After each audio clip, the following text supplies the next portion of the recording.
পটল আলু দিয়ে মাছের ঝোল বানাবো। নুন হলুদ দিয়ে মাছটাকে মেখে রাখছি, তেল গরম হচ্ছে, ভাজতে দিচ্ছি।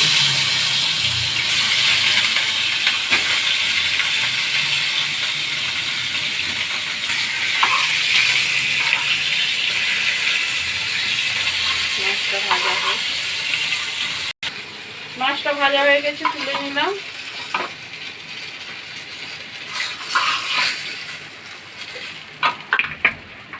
এবার পাঁচ ফোড়ন দেব। এবার পেঁয়াজ দেব, লঙ্কা পেঁয়াজটা ভাজতে দেব, আলুটাও ভাজতে দিলাম।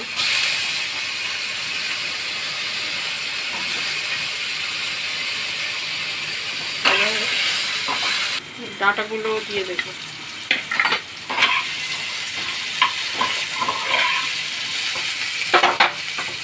মশলা দেব, 8 চামচ জিরের গুঁড়ো, 8 চামচ ধনের গুঁড়ো, 1 চামচ হলুদের গুঁড়ো, 1 চামচ নুন, আর আদা রসুনের পেস্ট 1 চামচ দিয়ে দেবো।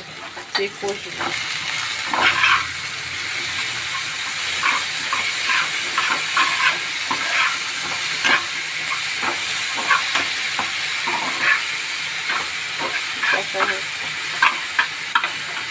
একটু জল দিয়ে দেবো।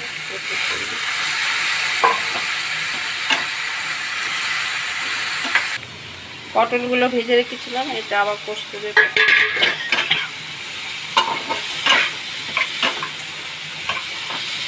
জল দেবো।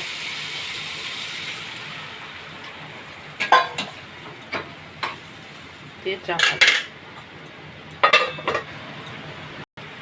এবার ভাজা মাছগুলো দিয়ে দিলাম, একটু ফোটাবো।